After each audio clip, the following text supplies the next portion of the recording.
আমন্ত্রণ জেলার সংবাদে আপনাদের সাথে আছি আমি ইয়াসমিন সুমনা। শুরুতেই সংবাদ শিরোনাম। খুলনায় আদালত চত্বরে দুজনকে গুলি করে ও কুপিয়ে হত্যা, হাজিরা দিতে এসেছিলেন তারা। কুড়িগ্রামে জমি সংক্রান্ত সংঘর্ষে ৩ জন নিহত, হবিগঞ্জে দুপক্ষের সংঘর্ষে আহত অন্তত ৫০ জন। দিনাজপুরে আলু রোপণে ব্যস্ত সময় পার করছেন চাষিরা, মাস দুয়েকের মধ্যে আলু পাওয়ার আশা।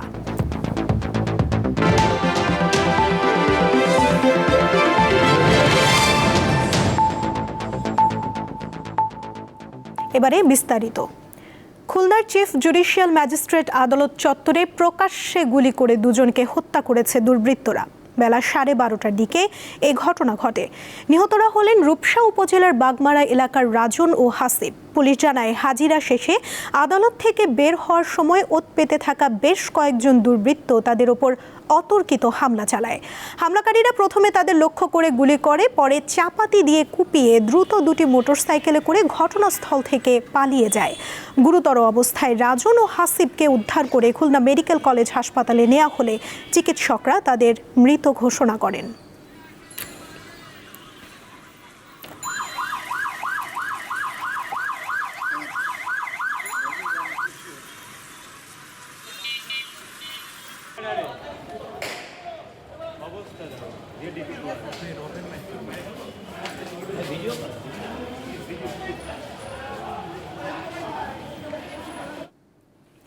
কুড়িগ্রামের নাগেশ্বরীতে জমি নিয়ে সংঘর্ষের জেরে ৩ জন নিহত হয়েছে, আহত হয়েছেন অন্তত 10 জন। পুলিশ জানায়, দুলাল গং ও আলতাফ গং এর সাথে 18 শতক জমি নিয়ে বিরোধ চলে আসছিল। এর জেরে জমিতে ঘর তোলাকে কেন্দ্র করে আজ দুপুরে উভয় পক্ষের সংঘর্ষ বাধে। এতে ঘটনাস্থলে 2 জন ও হাসপাতালে নেয়ার পথে আরেকজন মারা যায়। আহত 10 জনকে নাগেশ্বরী উপজেলা স্বাস্থ্য কমপ্লেক্স সহ বিভিন্ন হাসপাতালে ভর্তি করা হয়েছে। বর্তমানে এলাকায় অতিরিক্ত পুলিশ মোতায়েন করা হয়েছে।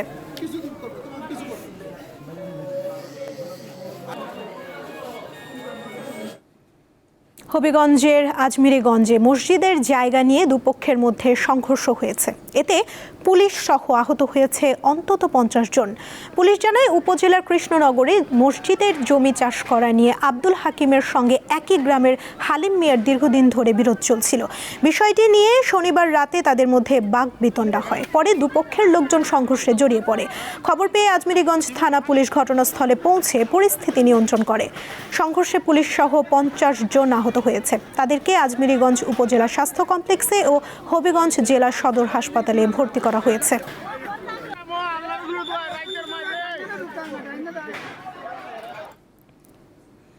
পাবনার ঈশ্বরদীতে গত বৃহস্পতিবার বিএনপি ও জামায়াত নেতাকর্মী সমর্থকদের মধ্যে সংঘর্ষের ঘটনায় পাল্টাপাল্টি হামলা হয়েছে।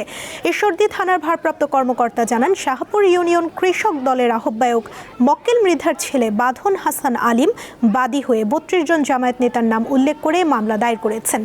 মামলায় পাবনা জেলা জামায়াতের আমির এবং পাবনা 4 আসনের জামায়াত মনোনীত প্রার্থী আবু তালেব মণ্ডলকে প্রধান আসামি করা হয়। অপরদিকে ঈশ্বরদী উপজেলা জামায়াতের সেক্রেটারি সাইদুল ইসলাম বাদী হয়ে 38 জন বিএনপির নেতাকর্মীর নাম উল্লেখ করে মামলা করেছেন। মামলায় প্রধান আসামি করা হয়েছে শাহপুর ইউনিয়ন কৃষক দলের আহ্বায়ক মক্কেল মৃধাকে।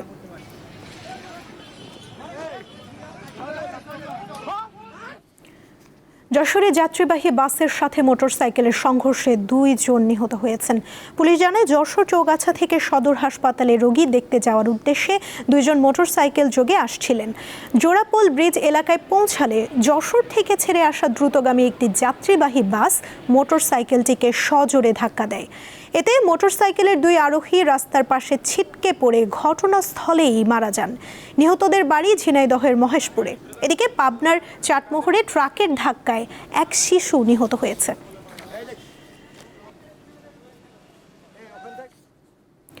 দশম গ্রেড বাস্তবায়নের দাবিতে মানববন্ধন ও কর্মবিরতি পালন করেছে দেশের বিভিন্ন হাসপাতালের মেডিকেল টেকনোলজিস্ট ও ফার্মাসিস্টরা। রাজশাহী মেডিকেল কলেজ হাসপাতালে সকাল 9টা থেকে শুরু হয়ে কর্মবিরতি চলে বেলা 11টা পর্যন্ত। দাবি বাস্তবায়নের জন্য হাসপাতালের সামনে মানববন্ধন করেন মেডিকেল টেকনোলজিস্ট ও ফার্মাসিস্ট দশম গ্রেড বাস্তবায়ন পরিষদের নেতাকর্মীরা। সকাল থেকে দুপুর পর্যন্ত মানিকগঞ্জে মেডিকেল টেকনোলজিস্ট ও ফার্মাসিস্টরা কর্মবিরতি পালন করেছেন। আন্দোলনকারীরা জানান, দাবি পূরণ না হলে আরও কঠোর কর্মসূচি দেওয়া হবে। একই দাবিতে চাঁপাইনবাবগঞ্জে জেলা হাসপাতাল সহ উপজেলা স্বাস্থ্য কমপ্লেক্স ও বেসরকারি ক্লিনিকে কর্মবিরতি পালিত হয়েছে। এছাড়া দিনাজপুর, ঝিনাইদহ ও গাইবান্ধায়ও মানববন্ধন ও কর্মবিরতি পালন করেছে মেডিকেল টেকনোলজিস্ট ও ফার্মাসিস্টরা।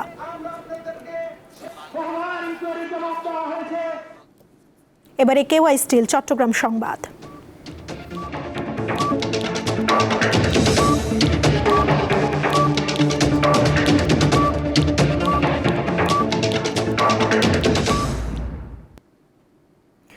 নোয়াখালীতে 10 কোটি টাকা আত্মসাতের অভিযোগে আনসার ভিডিপি উন্নয়ন ব্যাংকের শাখা ব্যবস্থাপক আলমগীর হোসেনকে গ্রেফতার করেছে র্যাব। গত রাত 9:30টার দিকে চট্টগ্রামের একটি বাসা থেকে তাকে গ্রেফতার করা হয়। র্যাব জানায়, গ্রাহকদের ভুয়া এনআইডি কার্ড ও মোবাইল নম্বর ব্যবহার করা ও গ্রাহকদের না জানিয়ে তাদের নামে ঋণ তুলে ব্যাংকের 2টি শাখা থেকে 10 কোটি টাকার বেশি আত্মসাৎ করে পালিয়েছিলেন আলমগীর। দুদকের এনফোর্সমেন্ট ইউনিট রেকর্ডপত্র সংগ্রহ ও যাচাই করে অনিয়ম এবং জালিয়াতির প্রমাণ পায়। ব্যাংকটির অভ্যন্তরীণ তদন্তেও মিলে এর সত্যতা।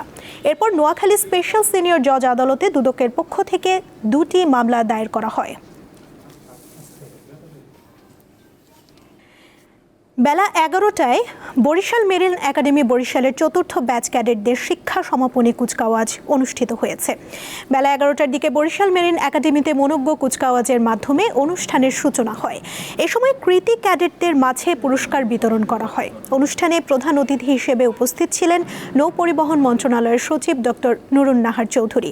তিনি বলেন, আন্তর্জাতিক বাজারে দক্ষ মেরিন পেশাজীবীদের ক্রমবর্ধমান চাহিদার কারণে 5টি মেরিন একাডেমি গুরুত্বপূর্ণ ভূমিকা পালন করছে।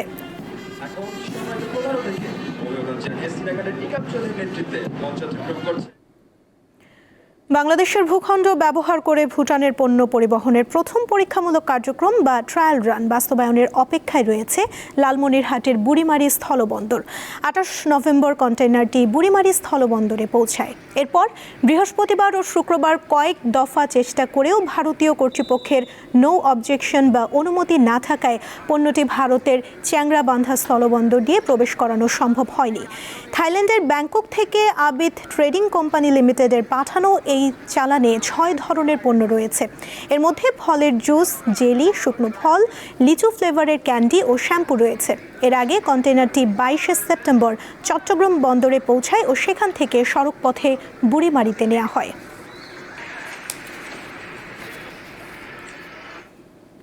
গাইবান্ধা সদর উপজেলার মালিবাড়ি ইউনিয়নের রাতের আঁধারে সরকারি সার পাচার করার সময় হাতে নাতে একটি চক্রকে আটক করেছে এলাকাবাসী।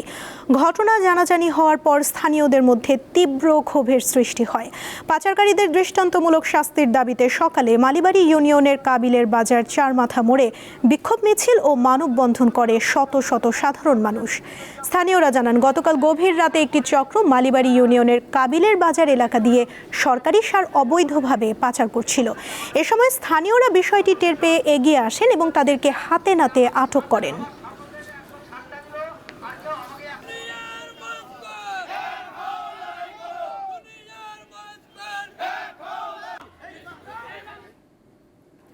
নওগাঁর খোলা বাজারে সপ্তাহের ব্যবধানে দ্বিতীয়বারের মতো পেঁয়াজের দাম বেড়েছে।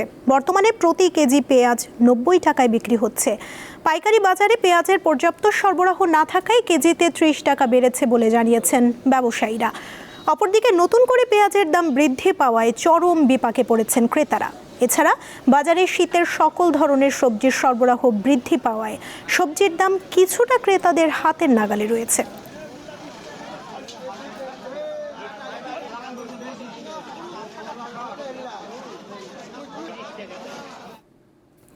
দিনাজপুরে আলু রোপণে ব্যস্ত সময় পার করছেন চাষিরা। আমন ধান কাটার পরই শুরু হয়েছে আলু উৎপাদনের প্রস্তুতি ও রোপণ কার্যক্রম। মাস দুয়েকের মধ্যে আলু তুলে আবার একই জমিতে ইরি ধান লাগাবেন চাষিরা। কুয়াশা ভেজা মাঠে যেন উৎসবের আমেজ। কেউ জমি তৈরি করছেন, আবার কেউ বীজ বপনে ব্যস্ত। এমন চিত্র দিনাজপুরের বিভিন্ন উপজেলার। আলু চাষে ব্যস্ত সেখানকার চাষিরা। পুরুষদের পাশাপাশি সমান তালে মাঠে আলু রোপণের কাজ করছেন নারীরাও। তারা জানান 55 থেকে 65 দিনের মধ্যেই এই আলু ঘরে তুলতে পারবেন। এরপর লাগাবেন ইরি ধান। সার প্রচুর পরিমাণে জৈব সার দিছি, সার দিয়ে এখন আলু লাগাচ্ছি আর কি। 8:15 থাকি 5টা পর্যন্ত আমরা এখানে আলু চাষে কাজ করি। আলুর দাম যদি না বাড়ানো হয় তাহলে তো আবার কৃষক মারা যাবে। ফলন যদি না সার বেগেরে যদি না দেওয়া যায় তাতে ফলন হবে না। এই আলু বিঘা প্রতি 2 জন মিলে খাজনা যে জমি নেওয়া হয়, এই জমি 60,000 টাকা বিঘা খরচ। যে উঁচু এবং মাঝারি যেই সব জমি, এইগুলো জমি কিন্তু দু ফসলি থেকে 3 ফসলিতে সুন্দর রূপান্তর করা যাবে। 1 একর জমিতে আলু চাষে খরচ হয় 1,20,000 থেকে 1,40,000 টাকা। আবহাওয়া ভালো থাকলে 38 থেকে 42 টন পর্যন্ত আলু পাওয়ার আশা কৃষকদের। এবার জেলায় 47,250 হেক্টর জমিতে আলু চাষ হচ্ছে। এরই মধ্যে 25% জমিতে আলুর রোপণ করা হয়েছে। বীজ, সার এবং রোগ পোকা সম্পর্কে যে পরামর্শ আমরা দিয়ে আসছি, আমাদের প্রতিটা ডিলার পয়েন্ট থেকে সরকার নির্ধারিত মূল্যে কৃষকরা সার সরবরাহ করতেছে। ন্যায্য দামে সার পৌঁছে দেওয়া যায়, আমরা সেটাই তদারকি করতেছি। অ্যাস্টেরিক, কার্ডিনাল ও শাটাল জাতের আলু চাষ জনপ্রিয় হয়ে উঠেছে এই অঞ্চলে। কামরুন নাহার, দীপ্ত, বার্তা কক্ষ। জেলার সংবাদ শেষ করার আগে শিরোনামগুলো জানিয়ে দিচ্ছি আরও একবার। খুলনায় আদালত চত্বরে 2 জনকে গুলি করে ও কুপিয়ে হত্যা, হাজিরা দিতে এসেছিলেন তারা। কুড়িগ্রামে জমি সংক্রান্ত সংঘর্ষে 3 জন নিহত, হবিগঞ্জে দুপক্ষের সংঘর্ষে আহত অন্তত 50 জন। দিনাজপুরে আলু রোপণে ব্যস্ত সময় পার করছেন চাষিরা, মাস 2-এর মধ্যে আলু পাওয়ার আশা। এই ছিল এখনকার মতো। এরপর দীপ্ত স্পোর্টস দেখার আমন্ত্রণ রইল। এছাড়া আরও তথ্য পেতে যুক্ত থাকুন দীপ্ত ডিজিটাল প্ল্যাটফর্মের সাথে। ধন্যবাদ সবাইকে।